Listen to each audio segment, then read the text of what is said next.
Experience in Christ. Hi guys, welcome back to Experience in Christ, where your life is a testimony worth being heard, and where your life is a testimony worth being shared. And again, we have another special guest with us today, who goes by the name of Selena. Selena, welcome on the show.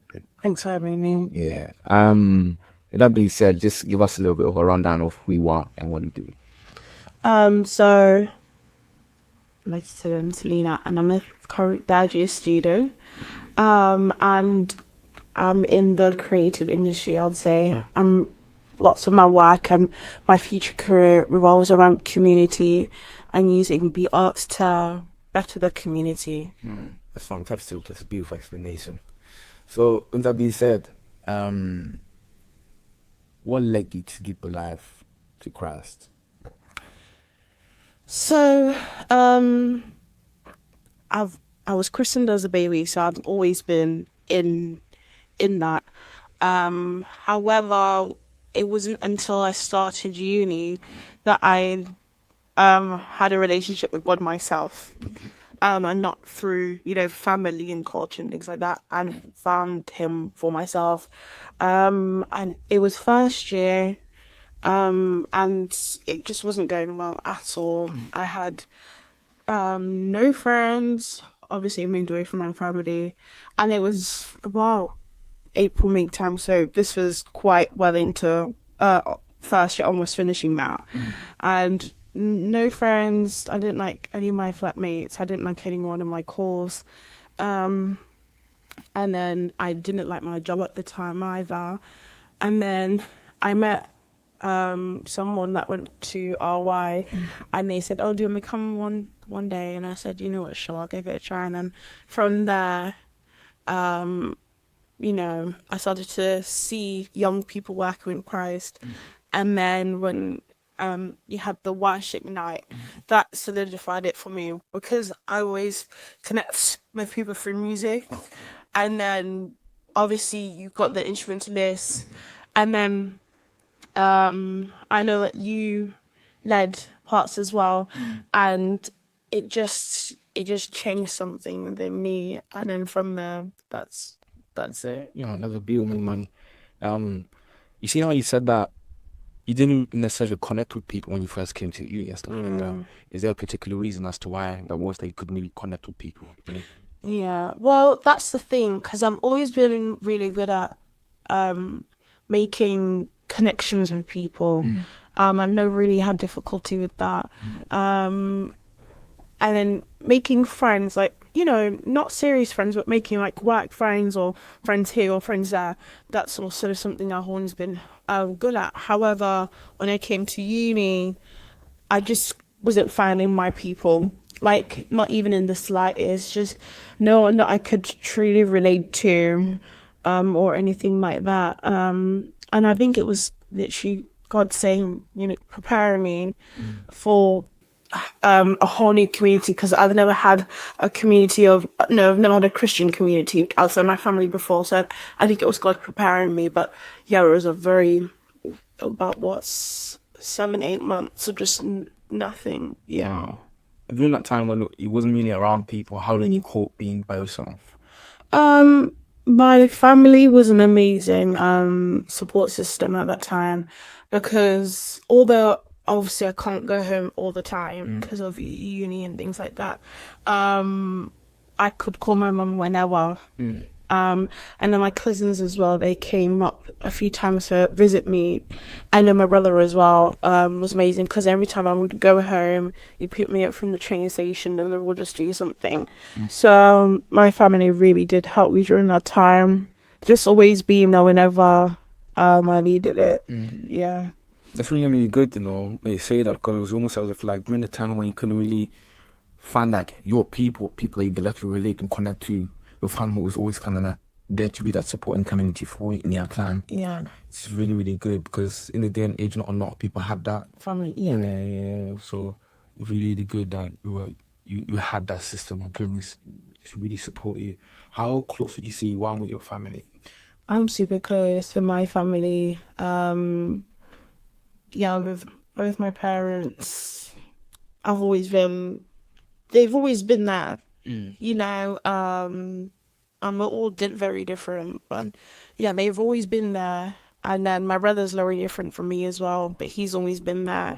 And I just find that although we're very different in character, um, I don't know, the way that we understand each other. Okay.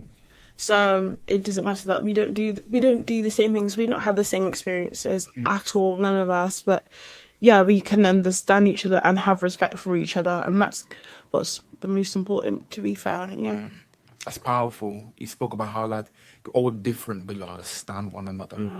I feel like it's very, very important within this day and age that even if you are amongst people that are different than you, you do have some form of like understanding amongst yourself to be able to relate with one another. Definitely. And also, it's very, very, again, it's very, very powerful that you had a community that literally was basically a part of you kind of thing, if you know what I mean. So that's really, really good.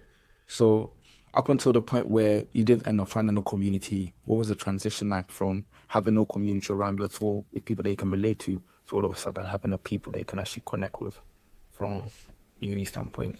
So once I've now come to Ireland, so it was a massive transition, because I had gone so long without. So I was very hesitant. I was very cautious at first. My guards were up, and I guess they're still up till this day a little bit. But yeah, I was approaching it really slowly because I didn't know. Because, like I said before, I've always known God, but He wasn't a strong figure in my life at that point. However, I still believed in Him. So I was talking to them, asking me, is it right? Is it, I just need to know that this is right, because I don't want to go through uni, meet friends, and it turns out it's just kind of, what was that for? Do you know what I'm trying to say? So, yeah, it was, at first I was really hesitant, but then very quickly,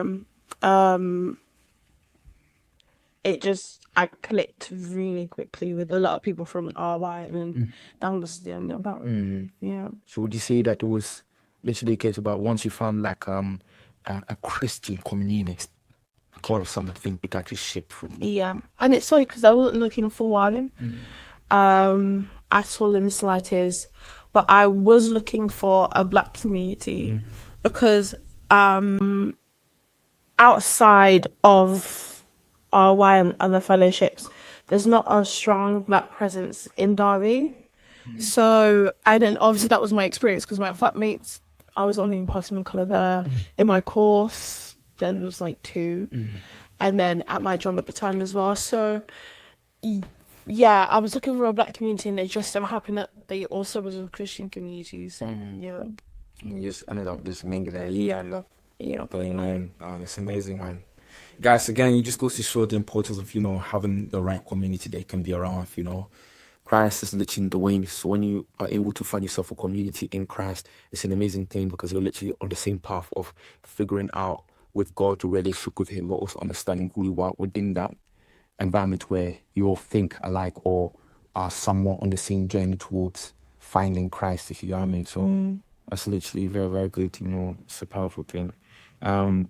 What led you to be cautious at first, or would you say? Yeah, I've always been a cautious person when it comes to any new relationships. Because at the end of the day, you don't know who that person is. And because, like I said, I click with people really quickly. Most of the time, I click with someone really, really, really quick.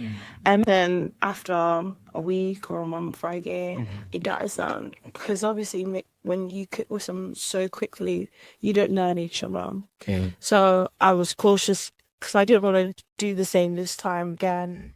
Actually, I did, but I don't want to. I see. So does that come from a place where you've been betrayed or hurt from past? I wouldn't say so, but I would say I've had a lot of the same friendships for my entire life where, I think all my friendships have worked out the same, where they've been there, we've our close proximity, we've clicked, and then a year or 2 or months or whatever down the line, you realize you're just not the right people for each other. Okay. And then the friendship ends up dying, and then it's not traumatic because it's something they're used to. But yeah. Okay, I see it. Oh, it's interesting. They said that it's something that you're used to. You say that the aspect in which you're used to it is literally the fact that like you get to know someone quickly, then as time progresses, you end up finding out that maybe you're not compatible in terms of an aspect of friendship. Yeah, yeah. Or like, I know it sounds harsh, but it's true. When you just kind of get bored of each other, I think, because the whole appeal of clicking with someone is that they're so interesting at the start, because you don't know who this person is, and they're so interesting. So then you click, and then over time you realize, well, this is just an average person, and then the initial spark eventually dies down, and then you don't have any substance to fall back on because you didn't build. I think it's really important on building friendships. Yeah, putting the time and energy, like any other relationship, you have to build something. Yeah, So would you say that it causes you to be very intentional about the connections that you make way forward? definitely. Yeah. Yeah. To some extent, I kind of agree. I do hear it because obviously there would never be a point investing yourself into a relationship that could potentially not end up, being something that's long term. Exactly. I do hear that. Like, I guess as we grow older, you just become a lot more mindful of how you spend your energy and your time, kind of thing. When you know the kind of path that you're on, kind of thing, you become a lot more intellectual in the aspect of making sure that you don't waste your energy in spaces that you shouldn't, basically. Yeah, I agree. But also, I've always been, ever since I can remember, I've always been a very independent person. So when it comes to making new friendships, it was a case of not trying to throw myself into the fire because I need all these friends, so I can kind of sit back and explore this and this and this and this because I'm independent. You're trying to say so. It's also the case of that as well, which also goes back to because I know many people think that it might be a trauma thing when you're so reserved and things like that, but it's just because I've been always had a really independent nature, so it's just not something I needed. You're trying to say, yeah, but something I wanted. Wow. Wow. So that independent nature, is that something that like does that come from somewhere, or do you feel like it's just always been I think it's the way that I was raised, but I couldn't like put a nail to exactly what it is, because my parents didn't raise me to be independent. It just so happens that I ended up being independent. Like my dad is super independent.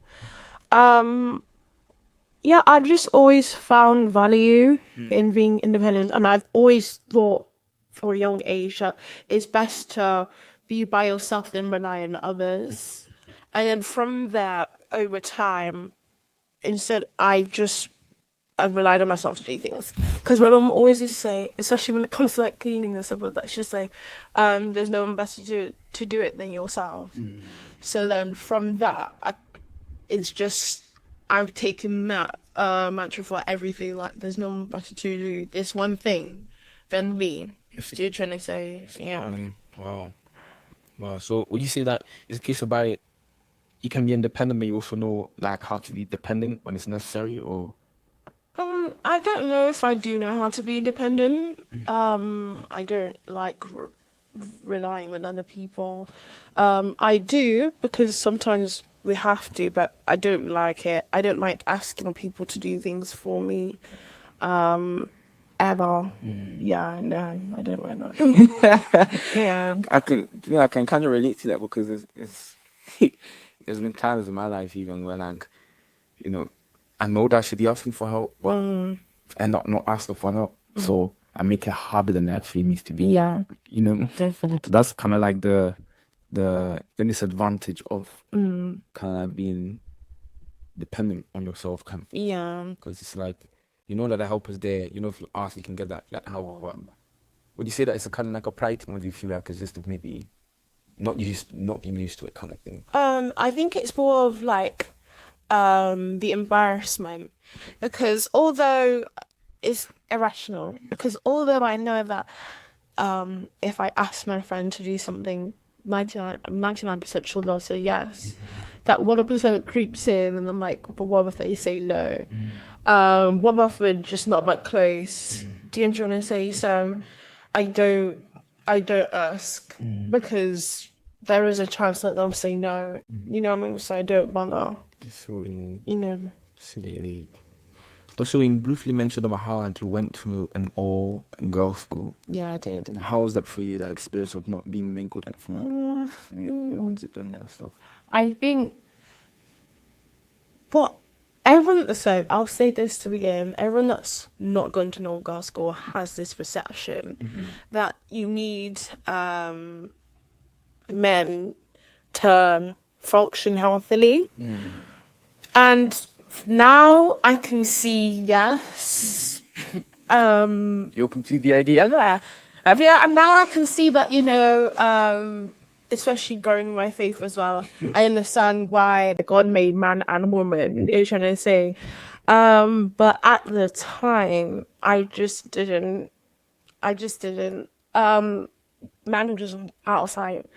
Yeah, because my it's just the way that it ran, like, because I know that people saying that girls are this and girls are that, but it wasn't any different than a mixed school was. And yeah, once you were in it, you realize it's just not any different than a mixed school is. You know, the absence of boys, because you're still gonna have people fighting, because girls like to fight too. You'll still men gossip too. So I don't know who said the girl like to gossip, men gossip as well. So you had that there. You had everything there. You know, I didn't find myself lacking in anything. You know, and if I desperately wanted to talk to men, I don't know what school right next to me, but I just didn't want to. Yeah. Oh, first was like there was an all-girls school, but there was also an all-boys school right next to it. Yeah. Oh, interesting. Yeah.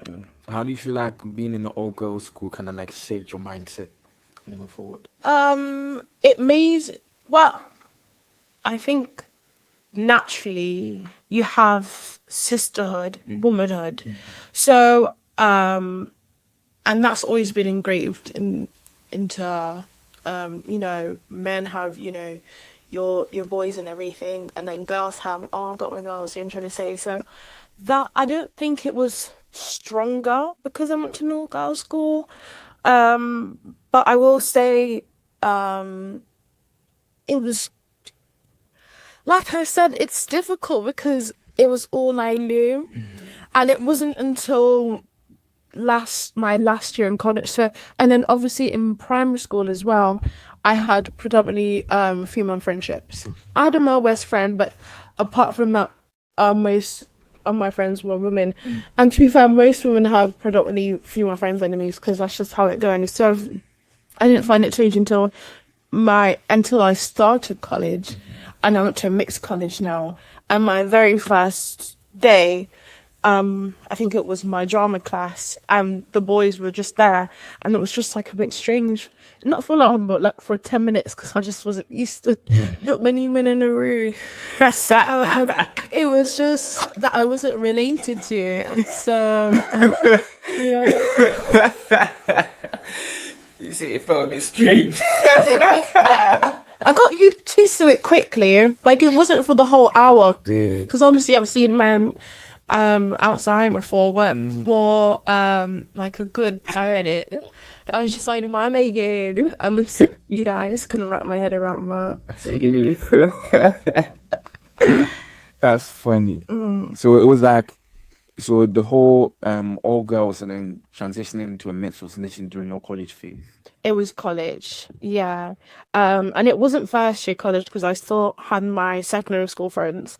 And then my new friendships that I made, they were all women as well, in college. And it wasn't until second year now where mutuals, and they had, so my mutual friends, they had male friends.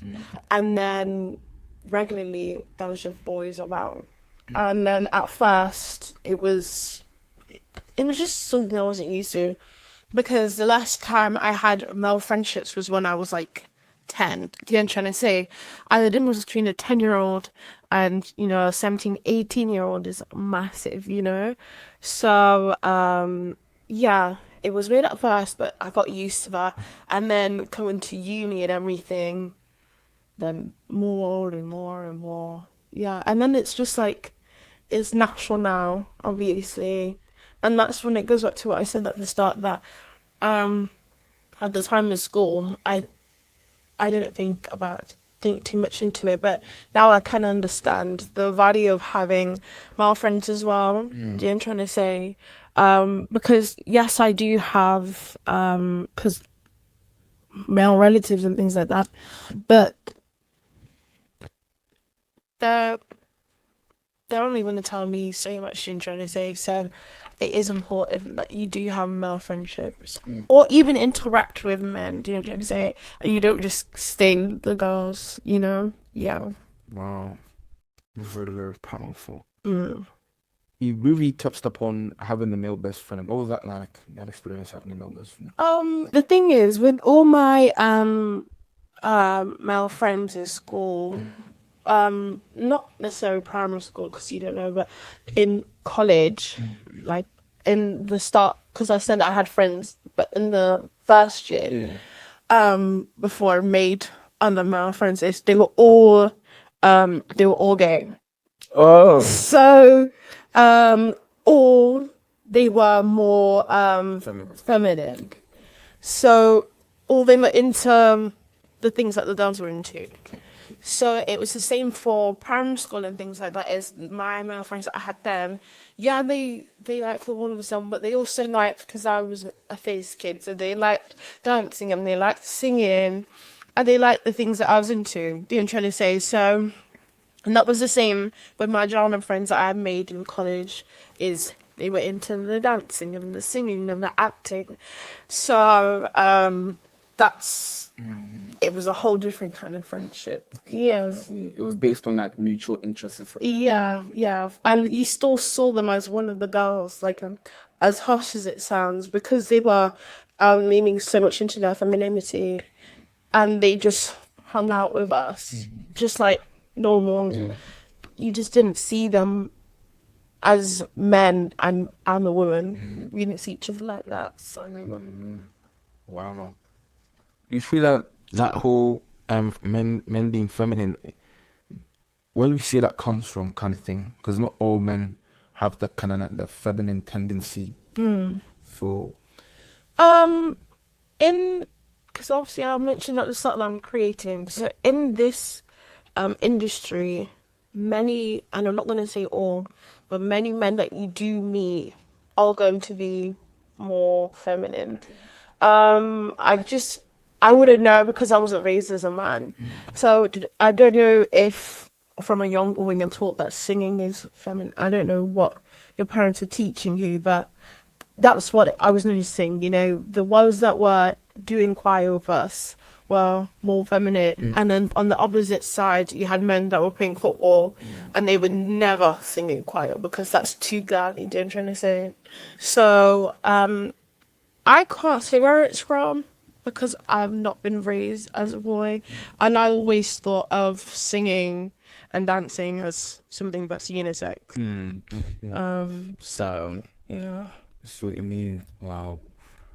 So where did your connection to art and dancing and everything come from? Does it come from childhood or? Yeah, because I started dance when I was 5. And then through that, in primary school, I was in anything creating. I was in choir. I played the instrument. I danced. I auditioned for many musicals. Yeah, I was definitely in that. And then in secondary school, kind of died down, but I was still doing dance. And then in college, I was still doing dance. So from 5 to 18 years old, I was doing dance. So I've always been in the creative industry. Yeah. Wow. So what advice would you give to anyone that is willing to go into creativity, I mean, they're scared to take that step into. Yeah. On my course, one of my lecturers, well, the thing that my lecturers always drill into us is that with creativity, it's a process, it's a journey rather than the end product. Because most of the time you'll think, oh, I can't draw, so you don't, or I can't sing, so you don't, or I can't dance, so you don't. But it's about the process and doing something that you love and finding something that you love and knowing that creativity is a broad spectrum. It's not just the arts, the traditional arts. It's anything. It can be gardening, it can be knitting, I knew someone that like to rework motorbikes and sort the parts out and then take them apart and put them back together. So, and that's been creative, it's baking, cooking, so everyone's creative, so that's advice. Don't go for the product, just think, I like it, somebody do it. See. Yeah. Yeah, that's good advice, guys. Again, I hope they paying attention to what Selena's telling me now.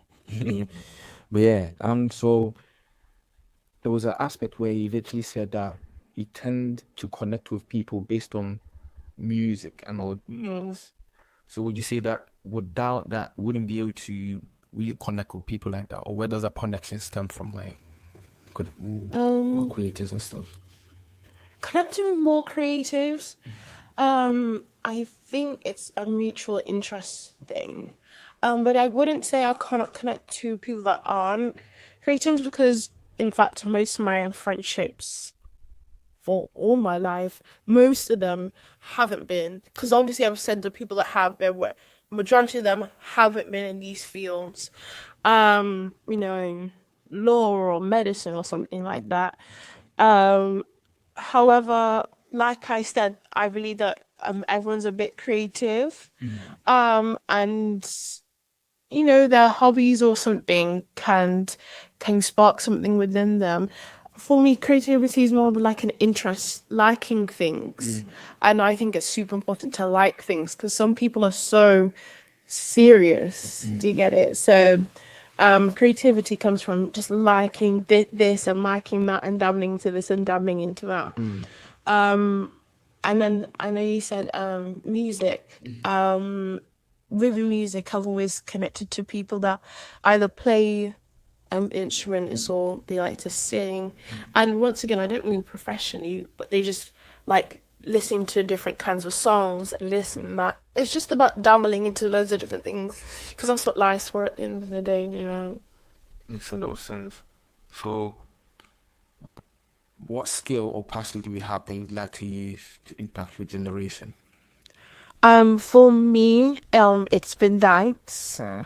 And God willing, one day I want to open up my own dance school, which you go. Thank you. In the community, for people who are financially vulnerable. Wow. So it'd be a charitable organization, and I really want to get to that point. Because I believe that through dance, we can build back a community because they can use, when they're professionals, they can use that to open up, to tap into more jobs. So sort of employment, or it can act as childcare as well. Or you can be more nuanced because now you have another skill on you that you don't necessarily have when you are in these poor communities, unfortunately, because they don't kind of foster that creativity into it because it's all about survival. I've tried to focus my passion right now and my time on teaching because I want to be a primary school teacher as well, to begin with. So I've been really focusing on that part first. Because obviously I said I'm in third year, so post uni, going into teaching, and then this would be something I'll do after because I don't want to teach for the rest of my life. Yeah, so Okay. Wow. That's really, really good. Really good. So, progressing towards university, How's the walk with God adjusted after you continue? It's definitely been in waves. Like, for example, right now, in one of my modules, it's all about yourself, and my theme this time is all about faith. So I've got two projects I'm working on. One is like titled Expose on Walking with Christ, and the other one is Seasons of Faith. And with both of those, I kind of explore that when you do give your mouth to Christ, many people think that all of a sudden everything clicks. You know, you go to bed, you wake up, and then everything. Oh my gosh, I can see now. Do you know what I'm saying? And I'm showing that's not the case at all. Sometimes you're gonna feel really connected with God, and sometimes, which is in my case, I don't feel anything. You know. So I'm showing that it is a cycle and it is seasonal, 100%. But also showing that as long as you want to try and you have the spirit of resilience in your heart, that's what matters. You know, and that's what God wants to see at the end of the day. You trying. And that's what repentance is all about, you know, trying to be a better person, you know? Yeah. And very, very powerful. Yeah, I completely agree. When it comes to the walk, especially in faith, there'll be times where yes, you can sense his presence, and there will also be times where you can't necessarily sense anything at all. Anything. And when you don't sense anything at all, at times we confuse that with God actually moving and not even there. But that's actually when God is more present, because we're actually dependent on him, not fully just because of the fact that you can feel him, also because you haven't known that irrespective of how you feel and whether you feel him or not, he's still present kind of in the day, if you know what I mean. And I feel like that's kind of like the purpose. That's why God literally says that, you know, we should walk in faith and not by sight, if you know what I mean. Because if people want to sense and look and feel and this and that, realize that in time may come when you don't sense them at all, because you've been dependent on feeling for so long. The day that's not there, you mistake God for not being present in your life anymore, when in actuality that's not actually the case. Yeah. If you get what I mean. So that's very, very powerful. And I will say to that as well that sometimes we confuse our relationship with God with our worldly relationships, and that, for example, if you don't see your friends or your family, or you don't hear from them in months, normally that means, you know, the relationship is drifting apart. But that's not God. Do you know what I'm trying to say? God isn't something that you've got to, you know, call up, to nurture. God doesn't need you to constantly say, oh, okay, I'm good, how are you? Do you know what I'm trying to say? That's not what God asks for us all the time. So, you know, knowing to separate the two, and knowing that although you can't hear his voice and you can't feel his presence, it doesn't mean that he's not still always there for you, always looking out for you. So yeah, I completely agree. Yeah, and that's the main reason that's why like God has given us his word. Because during the times where we don't sense him, his word was literally ensure that we still remain upon the right path. Because his word will literally guide us and ensure that we don't make certain choices and it's that could eventually cause us to lead ourselves astray. That events. Yeah, and I definitely do hear that. That's very, very powerful. Wow.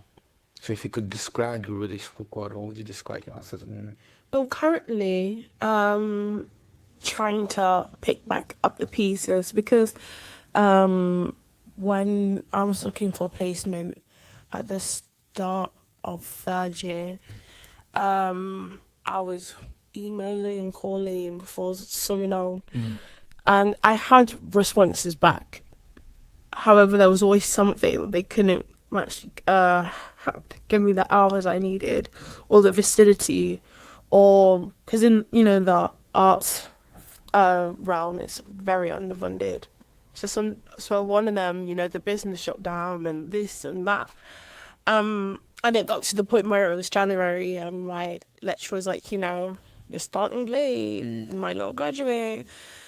And although I had prayed and prayed and prayed, nothing was happening my way. And it was funny because for a vast time, like, I was actually trying to do something on time, and I was putting in a lot of effort.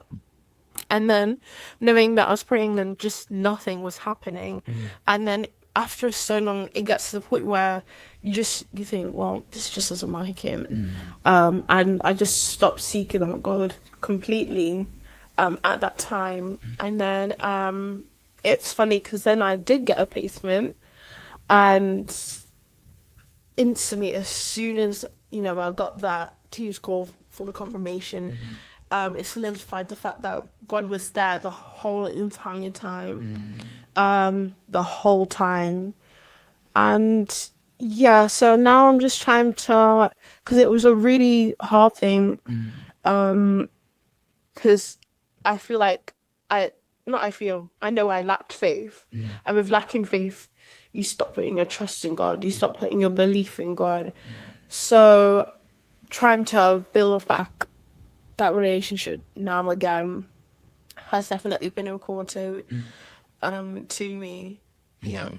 Wow. So it's almost as if during the times we were praying and stuff like that, you weren't receiving anything back. You had to conclude it in your mind. Though it's not the truth, but you had to conclude in your mind that maybe God is not there, basically, to a certain extent. You see? The reason why I doubted God, it wasn't that I didn't believe. So I never said I didn't believe in Him. I still believed God was there. That's not where gonna go. But I just didn't, because I know that He tests us, and I thought that I was being tested, and it was a test that I did not want. So it was just the case of, because I know that for many people, they haven't graduated at the time that they wanted to. I know that God was testing me because I'd been counting down the days of graduation since first year. Oh, wow. So, because I really want to graduate. And I thought God was testing me, that I wanted it so bad. And He was showing me that, so, you want it so bad. For what? Why do you want something so bad? Why are you so obsessed with the thought of graduating that you're missing out on these experiences? And I thought that was the lesson God was teaching me. So it wasn't that I didn't believe God wasn't there, like there around. It was that I didn't believe that He was there for me, and He was testing me, and I just didn't. And I didn't want to go ahead. I didn't want that test before. Yeah. Yeah. So what advice would you say to anyone that would potentially fall into the same kind of as they went through it? I'll say this: God doesn't test you for no reason, and He gives you the test that He knows that you can prevail from, because at the end of the day, God knows your heart. So whenever you think there's a situation where you think God may be testing you, and you think, I cannot go through this, then that's not a test for you, because God will not put you through something that you can't manage. So that's what I have to say on that one. Wow. Yeah. It's very, very powerful. So I already started with that confirmation that you received from that job. Oh, placement. Yeah. I'm halfway through now. Okay. Yeah, so we definitely stepped on it real quick. Yeah, so it's an absolute blessing.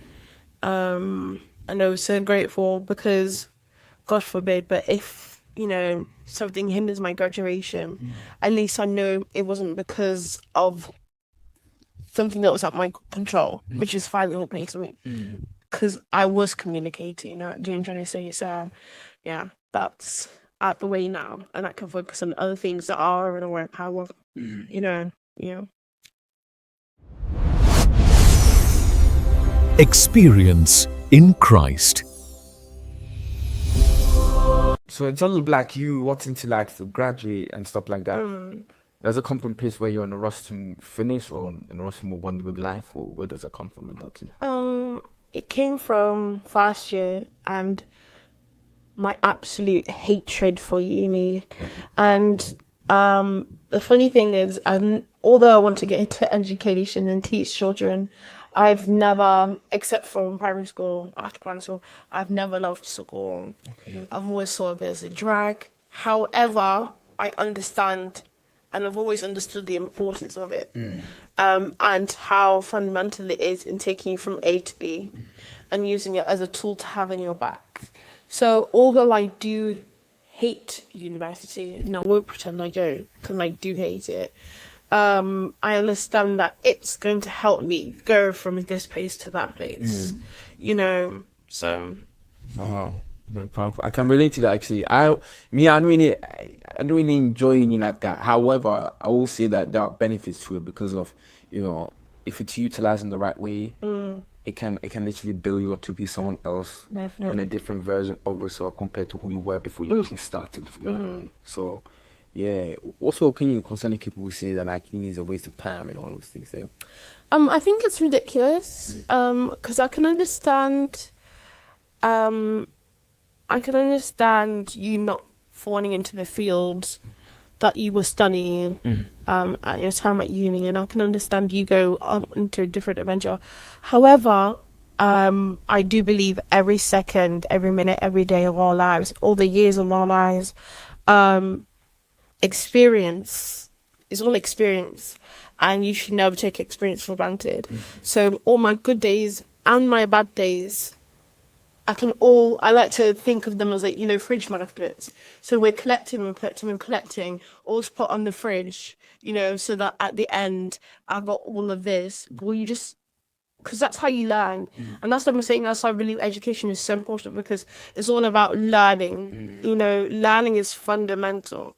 And I'll say that once, I'll say it again, learning is fundamental in anything. And it's everywhere. So I know people say like, well, uni didn't get me this job, as a post-grad.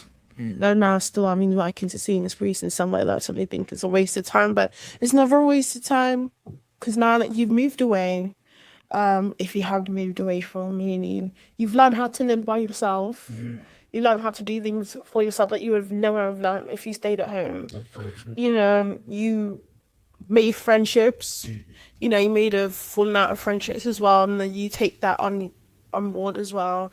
Maybe you had a job at uni, you learned some more skills in the work industry, So I just don't understand how you can say it's a waste, a waste of money.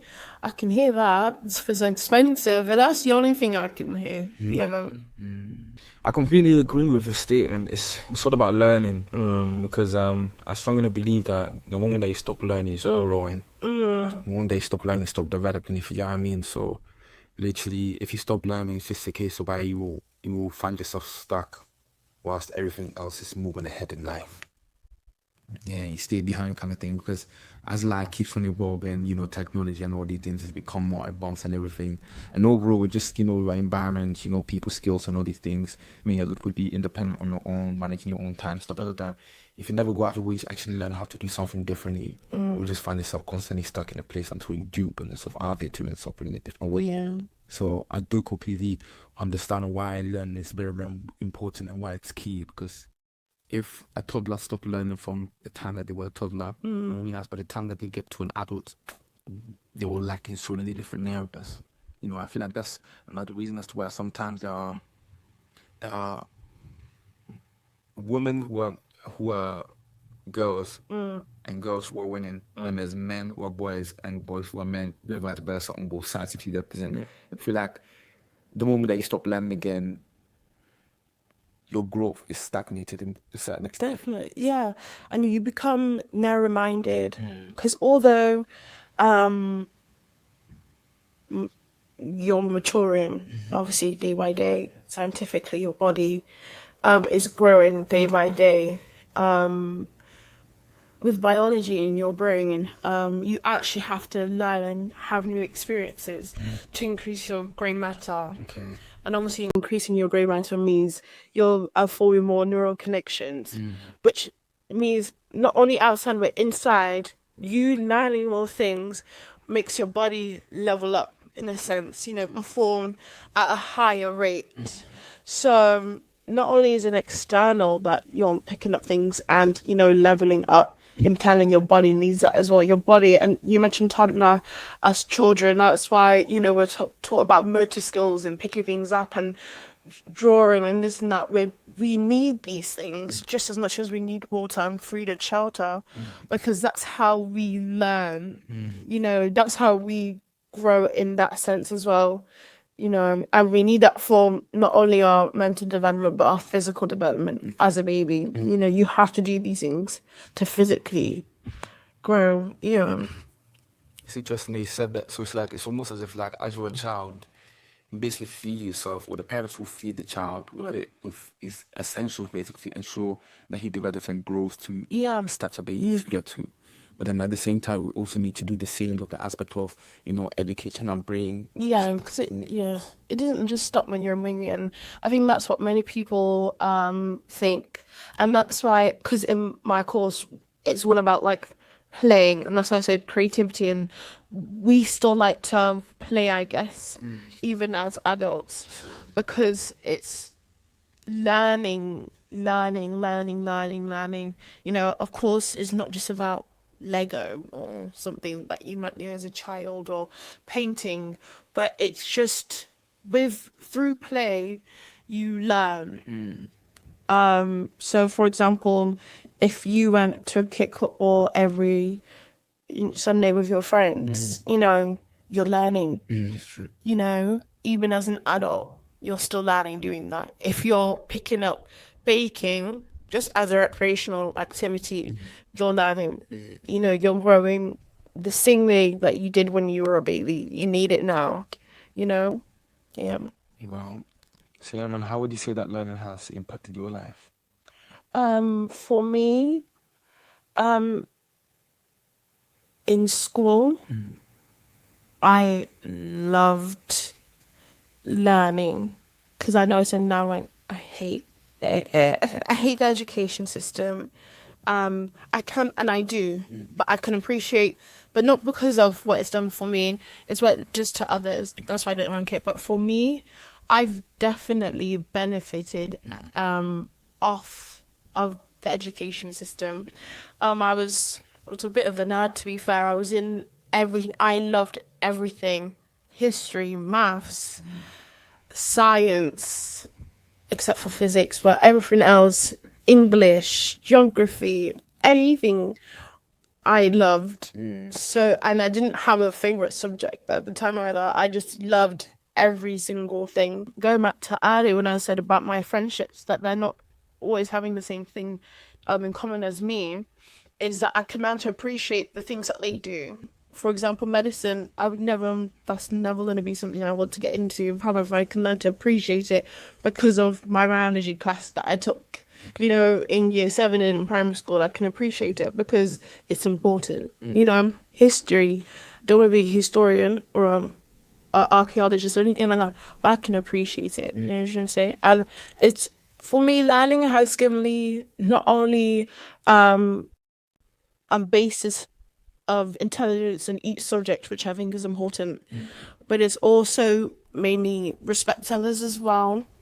Yeah, because I feel like once you're so stuck in one avenue, like for example, to people that do business, I know that, because when I took business in college, I know that sometimes you're drilled with that, and that's you'll notice, and this isn't obviously for everyone that businesses, but they have that one outlook on that one perspective, and they can't really understand other people's, and that's where the lack of respect comes in. I'm trying to say, because I'm just using this as something else as an example, but there's can be a lot of ignorance there. Same with the economics, you know, finance. There can be a lot of ignorance because you don't understand why other people don't do everything for money.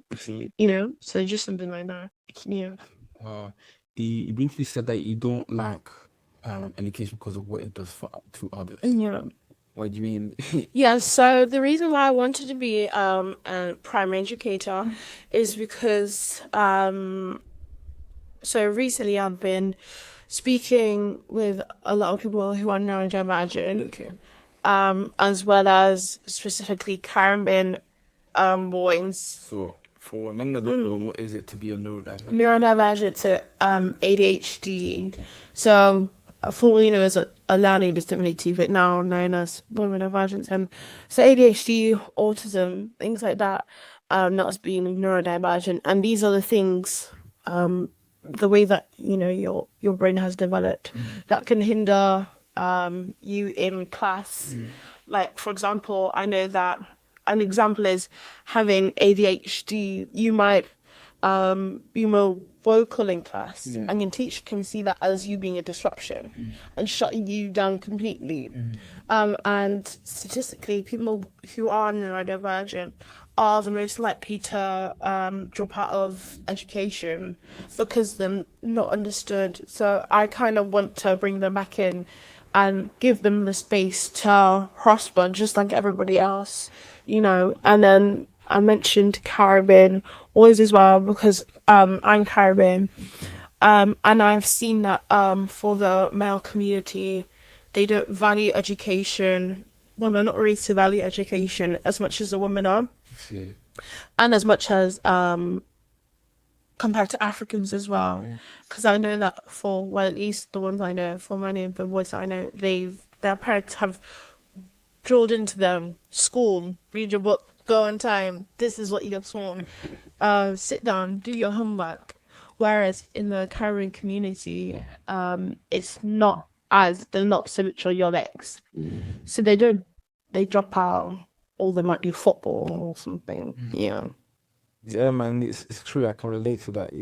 My family is quite tough on me when it came to the Africa's education. But for me, it didn't really work out too tough because it made me hate education even more. Yeah. You hear me? So as I grew older and I feel like I grew out of that mindset, or before I just saw education and responsibility as punishment there, because as a child, that's kind of like how it was used. Yeah. Took me a while to kind of come out of that mindset to be in a space where I can grow and develop myself. Yeah. So yeah, I really do that. It's very, very powerful. Yeah. Well, there's weaknesses of parents doing too much when it comes to education and being too forceful, but there's also weakness of parents not doing enough, and relying on teachers to teach their children the ways of life.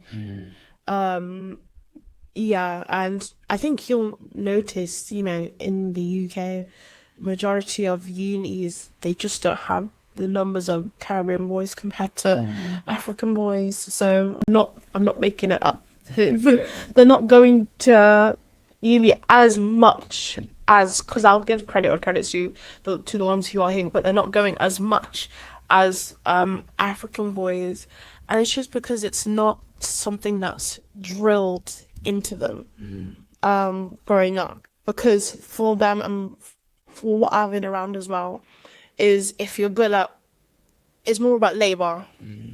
It's more about labor, and don't want to get all historical, but I'm sure it goes back to slavery days as well, where obviously now all the Caribbeans that are now in the Caribbean now, those were the slaves. It's interesting. And using your hands was how you made money, it's how you looked after your family. And I think that mindset has gone down to this generation now. You use your hands, not your brain. You have to use your hands to build something for your family. And I think many of them still think like that. Yeah. Which is why they do football or maybe construction, you know, things like that, or maybe security work instead of going into the office. Yeah. So you feel like from your research and from what you know, kind of like it's transcended down because of the past experience of generation before, the ones that we have now. Wow. We learned a lot today, man. What would you say makes it difficult at task for people in general, both genders, by the way, to know to articulate how they feel? I think it's from the pressure from the other side. Because although I can articulate myself fine in small groups, when it comes to big spaces, I won't. So, and I think some people have that all the time where no matter if it's big or small, they can't. And for me, it's just the doubt and the embarrassment and the shame of not wanting to sound like an idiot. You know what I'm trying to say? And when you have so many people out there, for me, when there's so many people in that space, you know, you can embarrass yourself 10 times more than if you're just talking to one person and they can say, oh no, I don't agree, that's fine. Because that's just one compared to other people that can all say, no, that's wrong, you know. So I think it's that. And I also think it's maybe a lack of practice as well. I think some people haven't, they like to keep themselves to themselves. But the most important thing I think is it's a lack of faith in themselves and the lack of faith in their words. Because I know many people who, for example, presentations in uni, hate delivering them because they don't believe in what they say. You know, they don't believe in what they say and how other people can learn from it, you know. Wow. As in, like, the people who are presenting it don't believe in what they say. Yeah, they don't trust themselves. Yeah. And for me, I think I just, well, yeah, for me, it's always just been a case of believing what I say is true. And for I've gotten this because I do a lot of research. I'm always watching a debate. I love debates so much. And then I'm researching and I watch the news on a regular basis as well. So I'm always keeping up to date with current things that are going on. So I know what I'm saying. I'm not saying I'm right all the time, but I know what I'm saying when I see it is true. And even if it's not, I still trust in myself to know that this is true. And I think some people, how to say, well read, I guess. They're not so well read, so they don't believe it. You can't tell. One thing that I will say for the people who struggle to like communicate or speak in like public spaces or even like in small groups, right? One thing that has really helped me, especially like, you know, sometimes like when you're standing before people and they're listening and watching you and stuff, you get a bit nervous and nervous, but and then you find yourself stuttering and stuff like. Or the best way to overcome that is literally by slowing down whilst you speak. You can never stutter when you slow down. See how I speak, right? Just And you know what's funny is when you're nervous, you naturally speed up. Because your brain tells you, if I get this done quicker, then I can get it out of the way, you know. And so when you're presenting, you're find most of the time that for time you've got a 15-minute slot, you'll get it done in 5 because you're so nervous that you just keep on going like, especially if you've got a script, you're just reading, and you've got a lack of emotion in your words because you're so nervous. So it's funny, like you said, you know, you've got to slow down. And I think that's how people take you seriously more as well when you're presenting and when you're speaking to others, is when they can really hear what you're saying. And present you're speaking 10 miles a minute, they're not going to understand what you're saying, you know, and they're not going to interpret what you're saying because they just don't have enough time to process it, you know. So yeah, I agree with the slowing down part. it makes all the difference. Because in terms of our style, the moment I slow down, calm down, and understand that I'm on nobody's turn but mine, then I just take control. But yeah, I'm actually just find myself in a position where you need to communicate effectively. And I should have like some kind of like emotion attached to what you're actually saying. So though my heart is pounding 10 times an hour, no, because it's slowing down if you have so it does a lot. It can do self-control as well, but also learning how to compose yourself under pressure. Yeah, it's very, very effective as well. Today our conversation was really, really good and powerful, you know. You basically come towards the end of our conversation. But before we do, where would people be able to find you? Yeah, so on my Instagram, it is Selena, SILEENA W_M, and it's the same on all social media platforms. Yeah, it's fantastic. I'm gonna be so we able to close the simple yet. Yeah. Okay. Dear boy, I thank you for bringing us here today. To speak freely, speak online so openly. And I thank you for removing any thoughts of doubt out of my mind and out of Gevert's mind in this moment, dear God. And I hope that what we said today can be used to inspire and influence others, dear Lord. And that I say, Amen. Amen. Thank you guys again for listening and tuning in with us today, the conversation that we've had. I hope that it was impactful, and yeah, make sure that you like, you comment and subscribe. Make sure that you follow us on all digital platforms. Ensure they also check out Selena's platform as well. And yeah, God bless us all and God bless you. So we'll see you in the next one. Take care, guys. Bye. Experience in Christ.